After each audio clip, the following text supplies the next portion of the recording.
Well, welcome everyone to Josh's Severe Weather. I am a meteorologist in the Raleigh area. Today is the beginning of Atlantic hurricane season. Over the next 180 plus days, we are going to be tracking the tropics here pretty closely. It is that time of the year. It's the beginning of meteorological summer as well. One thing that I have seen a lot of here online over the last several weeks, it's split into two. It's the seasoned meteorologists that want to dismiss everything because traditionally it doesn't happen. We don't want to scare folks. And I totally respect that. And then I see the folks that love to just take the scariest weather opportunities that are out there, no matter how far-fetched they are, stick them out there and try to monetize them. And look, I'm neither. I am a degreed meteorologist. I am not a TV guy. I'm not a traditionalist. I also don't believe we need to hype up absolutely everything we see because in many cases, it just doesn't work out that way. So this video is going to cut through the BS, if you want to call it that.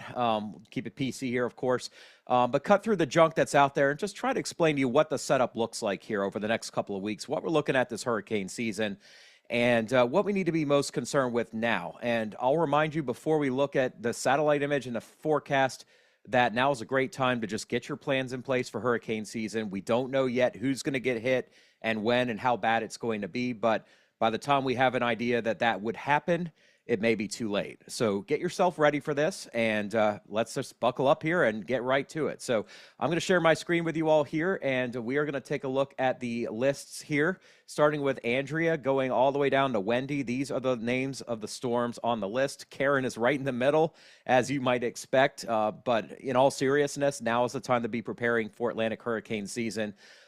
This is my forecast, and you will see I am predicting another active year, very much like last year, maybe just a tiny bit less intense. But last year was pretty impactful, and this year I do expect us to need to be watching very closely, even more so on the East Coast than in recent years, due to some of the analogs I've been looking at. So 18 named storms, that puts us above average. 9 of those hurricanes, a few above average. And the possibility that we could see 5 storms impacting the United States that'll have attained hurricane intensity. Last year we had 6, or we had 5, and that puts us basically towards the high end of the scale. And we need to be watching that closely. Now, right now, as we look at things here in the tropics, we don't see anything of great concern, despite what you've seen on the models. You can see that there are some areas of actually very stable dry air in place. Canadian wildfire smoke has made its way down all the way into the Western Atlantic. That keeps the atmosphere stable, and it basically keeps it makes it a lot harder to get storms to form up. It doesn't mean they can't happen, just makes it a lot harder. So we've got dry air coming down quickly from the northwest in the form of smoke and limited visibility. We also have very dry air coming through the subtropics and tropics here from the African Saharan desert. This is Saharan dust. It is nothing new. And that is also keeping things very quiet across the main development region and also bringing some dust all the way up into parts of the southeast. So if you are like me in the Carolinas, you're going to see the Saharan dust coming in from the southeast and the Canadian smoke coming in from the northwest, and it will be a little bit overwhelming. Certainly not great for air quality, but that is not uncommon either for this time of the year. This is a look right now farther into the Atlantic. I'm going to point out some features for you. Very stable air here. You can kind of see the yellow color. This is Saharan dust taking over. Again, not unusual, but this is going to keep things from developing in the deep tropics over the next couple of weeks. It does not mean we can't have something form closer to land. It just is going to be a limiting factor. So I've seen some of your comments here on my page that nothing can happen because of this, and that is actually not really a true statement. It just means that we're going to see maybe some muted development over the next week. But there's a lot more that goes into a forecast than just one factor like how much dust we have or how much dry air we've got. But you can see the yellows here indicating the Canadian wildfire smoke that is coming all the way down from west central Canada across much of the Great Lakes, much of the southeast and mid-Atlantic area, even into the western Atlantic today, and probably all the way up into Atlantic Canada as well. Now, the area we're going to have to be watching is going to be around the Central American continent. Right now, things are quiet. Wind shear is very strong, and that's going to keep things from developing anytime soon. But over time, that very well could change, and I'm going to go over the reasons why we see that. Here's first a look at the upper level pattern. Huge trough in the east here. We see just a lot of dry air wrapping in on the backside of this powerful storm system that brought severe weather to the Mid-Atlantic a couple nights ago. We do have some thunderstorm activity associated with the trough here from southeastern Florida across, excuse me, across the southwest Atlantic, all the way towards Bermuda, but that is moving out to sea and really no threat to anybody. We do have an upper-level trough and an upper-level low here halfway between Bermuda and Spain and Portugal. That does not look like it's going to form into anything tropical. And then you'll see on the base of this trough, we do have strong westerlies creating wind shear across the Caribbean Sea and the southern Gulf as well. And that is going to be a limiting factor as well for any development this upcoming week across the Caribbean Sea. Coming off of Africa, you can see we do have waves coming across, so that it's not like there's absolutely nothing going on, but those waves get suppressed then by this trough here. It's bringing a lot of hostile wind shear from the southwest and by the dry air coming in from the Saharan desert, the Saharan dust as well. However, when we get to a point where those factors start going away, we have to be more mindful of what's going on in the Gulf and in areas closer to land, and that's the fact that the water temperatures are still running very hot, almost as hot as last year across the Gulf, across the Southwest Atlantic, and the Northwest Caribbean. And that is the area we need to be watching very closely here, as we have much above average temperatures, as much as 5 degrees Celsius above average. And over the last half month, the second half of May, not only have the water temperatures run warm, but they've gotten warmer with respect to the climatological average. You see the SSTA, that stands for Sea Surface Temperature Anomaly Change. So it's not just that we're above average, but that amount that we're above average continues to climb. And you see that very well pronounced here across the northern and eastern Gulf off the Florida coastline, also near the Bahamas and in the Southwest Atlantic. At the same time, we do have, unlike last year where waters were extremely warm, we actually see our departures from normal going downhill over the Caribbean and just to the east of the islands. So a hurricane barrel type scenario is not going to be as likely. It doesn't mean it can't happen, but to see something that unusual so early in the season is going to be a lot less likely with the cooling that we are in fact seeing to the east of the islands here. This is a look at the Nino 3.4 when we get above zero, we have positive departures. Below, we have negative. Pretty straightforward there. La Nina doesn't kick in until these values get down below half a degree below average. So we're not really in a La Nina, but we are not heading towards an El Nino either. We're kind of in that neutral phase. I've seen forecasts, though, over time that do point us in the direction of possible cooling again later on in the season. And we could head back to a La Nina towards the fall, but that is not yet certain. When we are in a La Nina, that typically will lead to a better chance for more storms on the Atlantic side, less on the Pacific side. When we're in an El Nino, that reverses. And when this value climbs, we see potentially a more hostile environment for larger amounts of storms to form. Doesn't mean we can't have a stronger hurricane, just means it's less likely. When we're in between the two, it's kind of a roll of the dice at this point. So despite the fact that we are not in a stronger La Nina, don't rule out what this season can do. All it takes is one big storm. And remember, I'm predicting the possibility here for 4 major hurricanes. And the reason why is because I don't think we're heading towards an El Nino, and water temperatures are running warm, meaning we've got a better chance of seeing storms rapidly intensifying. And all the storms that hit the United States as a Category 5 were tropical storms 3 days before. They rapidly intensified from tropical storm to Category 5, meaning it's not always a forecast that is very easy to figure out until it's too late. All right, well, here's a look at the interseasonal map. This is the MJO, Madden-Julian Oscillation. And when we look at greens here, in fact, I'm going to circle these for you. When we look at greens, that's where we see enhanced weather for rising air. And over the next week or so, we see sinking air across the central Pacific and kind of neutral phase here across Central America. Now, as we move on towards about the 11th of June, you can see there's going to be what's called a Kelvin wave. And what that is enhanced lifting aloft here, allowing for less wind shear and more thunderstorm activity closer to the U.S., Central America, and the Caribbean Sea. So over the next couple of weeks, we do head into an MJO phase, Madden-Julian Oscillation phase, that is going to, in fact, be more favorable. Then that phase passes by the 18th, and we see a resurgence, maybe another pulse of it, around the 21st to 25th of June. So we have a couple of opportunities coming up here to see some homegrown type storms, the kind that form in the Gulf or in the Southwest Atlantic or in the Western Caribbean Sea. And you can see that with pulse 1 over here and pulse number 2 over here before we maybe head back into kind of a less solid signal for a stronger storm at this point.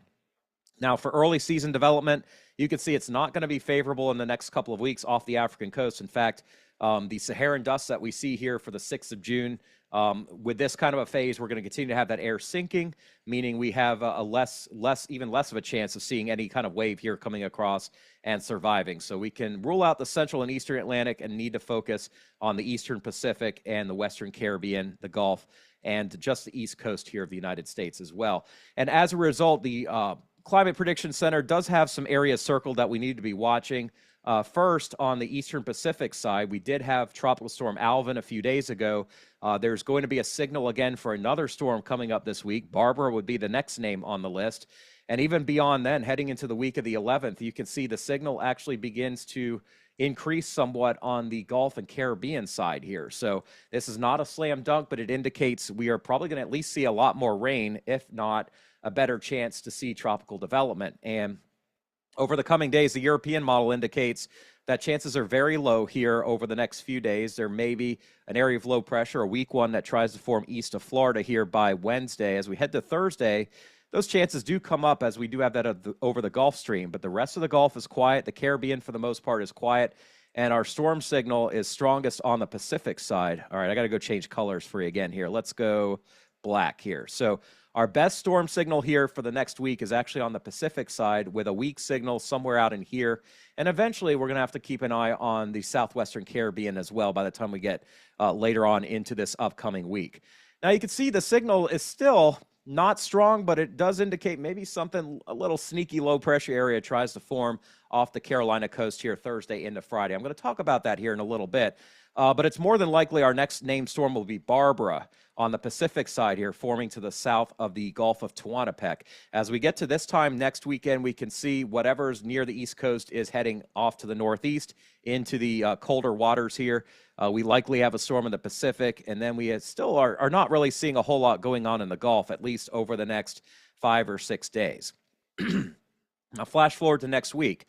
We do see that there is some potential for a little bit better chance for development here as that Kelvin wave comes across. I don't really get too focused on this here. I just don't see a lot happening. South America's right here, but this area in here does need to be watched some. We've seen it on the models now for a couple of weeks, showing that there may be some gradual development here. And you can see chances begin to climb here as we get to the end of next week, and we don't really have a great signal over here, so I wouldn't get too carried away with that. But we start to see a little bit of a better signal, both in the western Caribbean as well as in the southern Gulf, Bay of Campeche. But again, nothing that shows any kind of direct threat to the Gulf Coast over the next 10 to 14 days. Once we get past 10 days, we just don't have a lot of confidence yet in what may happen. So when we start looking at models here, we need to keep that in mind here. Again, this is the European. It shows maybe a slight chance we get something kind of hybrid trying to form off the Carolinas here. Much better chance south of Mexico, and then we have to start watching the week after next the Southwest Caribbean and the Southern Gulf here for potential development. Take that with a grain of salt, then look at the GFS model, and this is something that has been making its rounds here. You can see the next 5, 6, 7 days are looking just fine here in the Gulf. We do have a weak storm signal here off the East Coast Thursday into maybe early Friday. But then next week, we have the GFS ensemble beginning to just spew a lot more possibilities that head towards Florida and into the southern and central Gulf of Mexico or Gulf of America. And this is towards the middle of next week. And you can see multiple scenarios bringing a named system up into the Gulf. Now, this is not formed yet. It's probably not going to form in the next 5 days. We really can't get way too carried away this early in the season because this particular model tends to overdo things quite a bit. It loves to get very dramatic. But at the same time, I'm not talking about it if I don't think it's something we don't need to at least take a look at. So right now, if you look at the GFS ensembles, there's disagreement, as you can imagine, but there's some signal for something to try to form here, and then we've got kind of a break-off where storms could go this way or this way, but generally favoring the central and eastern Gulf Coast. And the timeline on that isn't going to be until not this weekend coming up, but the following week, probably around the 12th, 13th, 14th or so of June before we have anything. So about 2 weeks. If you look at the rainfall anomalies, you can see it's going to get pretty wet here. The GFS shows, at least the control shows maybe something trying to come up in this direction here. Again, that's a big maybe at this point. but it is quiet in the western Gulf. And then you can see beyond that, we start to pull moisture up into the southern and western Gulf here the following week, and maybe some tropical mischief coming for this portion of the Gulf. So kind of like we have one little system here, and then maybe a second system here, and then eventually a third system here is what we need to be watching. And that's not including what's going on here on the Pacific side of things. Here's the European extended control, and you can see again, it shows wet weather across Florida and the southeast. Then a bit of a lull here. The Euro, on the other hand, does not have a storm developing until possibly the 19th or 20th. So it is basically saying to this solution here. It does have the solution here. And eventually we're going to be watching this area here coming out of the Central American gyre. So we're seeing two completely different things going on here. So what I'm going to do is just kind of show you all first this system off the East Coast that we need to be watching here. Very dry air in place here for Monday. Then we start to see moisture gathering here as there's a bit of a disturbance over Central and South Florida here by the time we get into Tuesday and early Wednesday. Kind of a weak upper level to mid-level low pressure system area here near Tampa Bay. Now there's a ton of dry, cooler air coming down that's going to bring down that Canadian smoke all the way to Louisiana into the Central Gulf here for Tuesday. At the same time, we have a very lopsided looking system here with a lot of moisture getting pulled from the Northwest Caribbean across into the Bahamas. And this low pressure area here is going to have an opportunity to try to maybe sneak into something here as it moves off to the north and east, heading on into Wednesday. Let me see if I can move it this way for you all here. So you can see here, low pressure somewhere over the Florida Peninsula right through Wednesday, and then a possibility that it jumps to the southeast coast here for Thursday into Friday. And again, the GFS isn't extremely bullish on anything, but it does show we are going to have rounds of rain across Florida and the southeast right through the end of the week. And then eventually that moves out, gets picked up by a front here towards the beginning of the following week. Now, the GFS is hinting at this scary solution beyond that. And I'm going to talk about that here as well. We're not going to ignore that for you. But first, I do want to show you where that's coming from. So we've got our trough here that is lifting away from the northeast here Tuesday and Wednesday, then upper level low that just spins and tries to draw some moisture northward here. And the GFS loves to do this early and late in the season, where anytime there's a trough split, and what I mean by a trough split is there's a trough over the east and a piece of it splits off and gets stuck here. Anytime there's that, it just loves to just take whatever's down there and just blow it on up into something big. And you can see that here where the following Tuesday into Wednesday, it's got this big system, in this case heading towards Louisiana. We've seen a lot of different solutions heading towards the northern Gulf Coast. But a few days ago, I thought that the signal was going to be good for this to get pulled northward into Florida. Now it's coming in later, so high pressure gets a chance to build into the south here for a few days, meaning it could go more to the west. So I don't want you to get carried away with that because it's so far off in the future. But what I will guarantee you here is that the wind shear is going to be very hostile for tropical development this upcoming week here. You see this low pressure forming. It's going right into the base of a trough that has a lot of wind shear in place here. So it's highly unlikely a system like this would be able to take advantage of a rapid intensification solution because of all this wind shear, but it's not completely impossible either. I just think the GFS is embellishing this situation here. And so it's taking this system and just deepening it into a big-time storm, a hurricane heading towards Louisiana on the 13th of June, Friday the 13th of all days. The European AI is not really showing it. It shows this disturbance here, and then it shows moisture coming north, but you don't see a really strong signal for a storm over the next 15 days. The GFS, on the other hand, starts getting wild very fast and continues to show a hurricane-type feature moving through the central Gulf into the northwestern Gulf next Friday. And the GFS has had some wild solutions here. This is my cover graphic, the not safe for work. I mean, it basically is just weather porn is all it is here. If you like hurricanes, fine, but most of us are tired of them, to be honest with you. But this is what it's showing. The GFS continues to show some wild stuff here, run after run after run. So I'm not saying we ignore it completely. I'm not ready to buy into this whole scenario of something major happening. There's just way too much inconsistency. You see a weaker system coming through Florida, then you see a powerful storm system coming up into Louisiana. Then the next run after that from last night also shows Louisiana. It's got a Category 2 hurricane. The one after it is slower, but has a Category 2 hurricane coming up through Mississippi. And then the 12Z GFS has moved west a bit, but continues to target the central Gulf Coast. So again, you're going to see these models floating all over the internet. You're going to see people talking about them on TikTok, and that's fine. But at this point, it's just way too soon to jump on any kind of forecast like that. I think the one thing we need to be watching for is the threat for heavy rain over the next few days. That's the number one concern I've got. It's what can happen in Florida over the next 3 to 4 days, potentially 4 or 5, maybe 8 inches of rain in South Florida and in the Florida Keys and the northwestern Bahamas. And eventually this does find its way up into the Carolinas as well, which I'm going to show you right now. You can see over the next 10 days, we are again going to bring that wet weather up the East Coast, South Carolina, North Carolina, Virginia. A few inches of rain will be possible.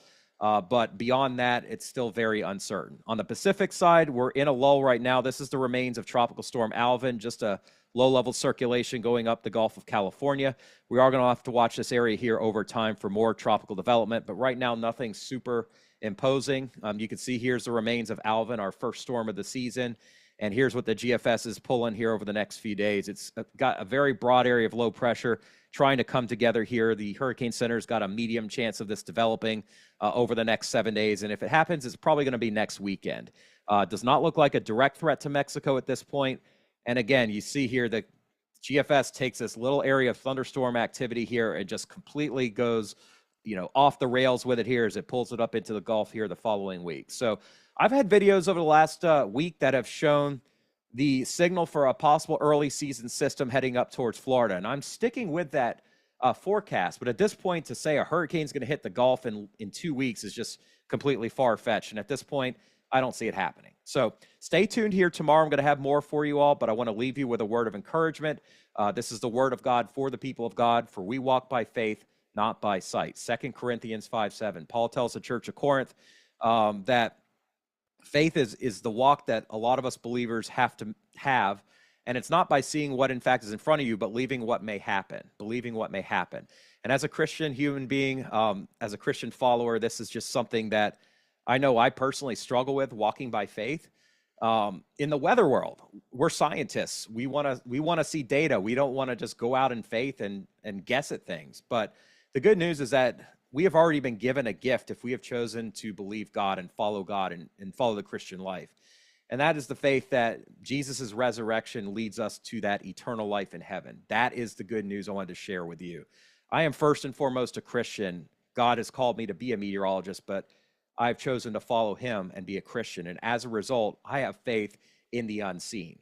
I hope that you do as well. If you don't, that's perfectly fine. I'm not going to judge you. You're all welcome here. I'm not going to be so exclusive here that I don't welcome people of all walks of life. In fact, I like hearing about other faiths. I think it's really important. I have Jewish lineage. I have some Catholic lineage. There's a lot of different lineage. I like to hear every side of the story. But at the end of the day, what I truly believe is that God loves us all, but he has chosen people like me to share his word with others because of what's been done on the cross for us. And that is the good news I'm going to leave you with here today. So I hope you all have a great rest of your weekend and have a blessed start of the week on Monday. See you soon.